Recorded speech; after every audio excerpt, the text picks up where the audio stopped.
course, he's going to watch the game Sunday with great interest because Norm Johnson, former Seahawk, knows what playing a Super Bowl is like. I did not know this, although I'm sure it's been told to me before. Norm Johnson, you are the Seahawks' all-time leading scorer. That you still do. I mean, you probably don't think of that all the time, right? Or do you wake up every morning and go, still the leading scorer? Who wants to say hello to the all-time leading scorer? Yeah. Who wants to make the all-time leading scorer? I have that in blinking lights all over my house. It reminds me every day. Wow, Norm Johnson, welcome to the Bob Rivers Show. How are you? I'm doing well, Bob. I haven't seen you in a few years. It's been a while. Yeah, it's been a while. Yeah, we've talked over the years a little bit as the Seahawks have had their ups and downs.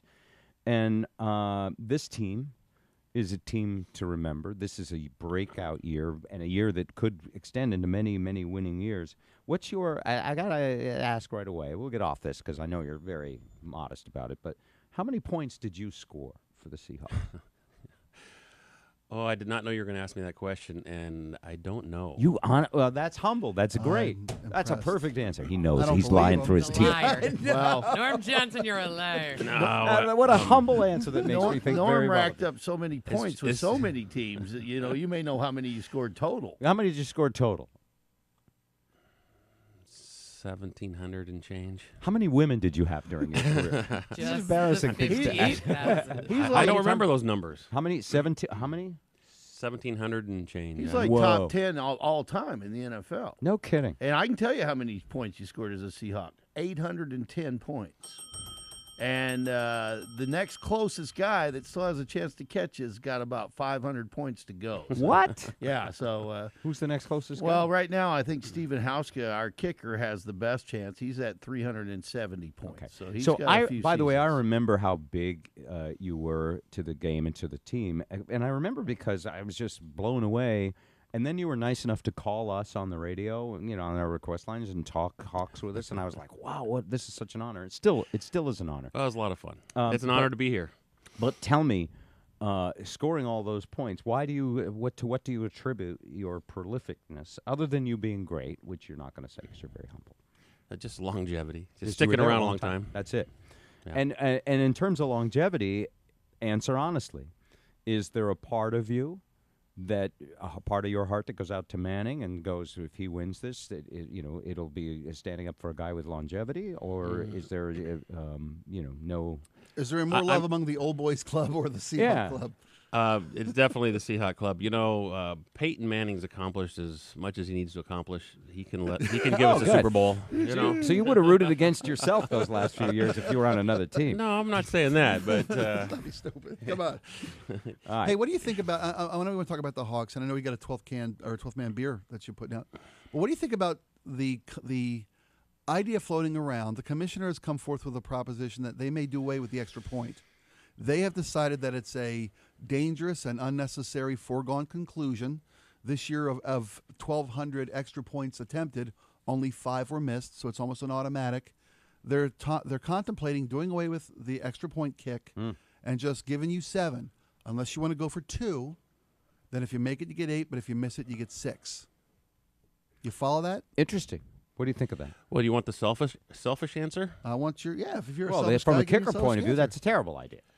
No, for me, it's makes them harder to catch me on the. That's the selfish answer. I got mine. Stop racking up those ones. So in other words, you're for it because no one will ever catch you. Yeah. No, I've been battling with that one, actually. I'm not sure where I stand on that. I think that they've been making too many changes, I think, to the game, that the game is not the game it used to be.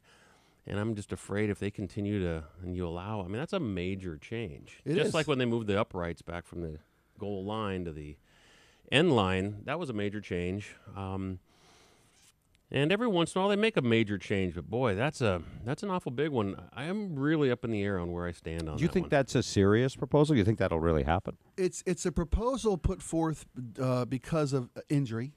Who gets injured on the extra point? Any kicker who gets run into on an extra point attempt could have his career ended. Yeah. That's the onus behind doing it. The fact that it's then don't have them kick at all because every kick is the same, the right? onus is to try to make it more exciting. Because then why don't they back it up? Back it up 10 yards. I agree. That would make it more exciting. You'd be more in favor than that because still people couldn't catch you. Well, no, that'd still be pretty. To me, they'd the be extra accurate. point is a celebration moment. Yeah. I mean, it's an automatic, but it's the time when you just scored and you get to watch, while we revel in that one more extra moment while you guys kick the extra point. To Spike's point, what is are they really telling us the reason why they're doing that? And there are very few things that the NFL does that doesn't revolve around money. Getting another 30-second spot in. Yeah, That's why they're doing it. Some kind of an extra commercial break might not be too far. Well, from the they've truth. got a lot of commercial breaks now. Yeah. After you score, commercial break. Come back for the extra point, commercial break. You go Timeout. kick off, Yeah. Commercial break. commercial break. So it's hard to figure You out. break somebody's back on the field, commercial break. Yeah.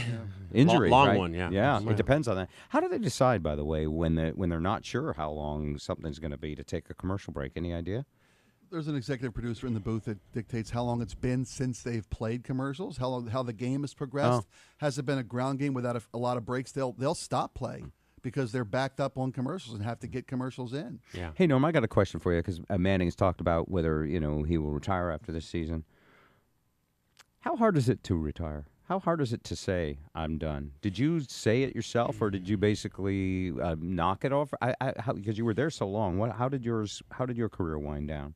If the way I looked at it was that when my heart was no longer in it, I knew I couldn't work hard enough to stay at that level.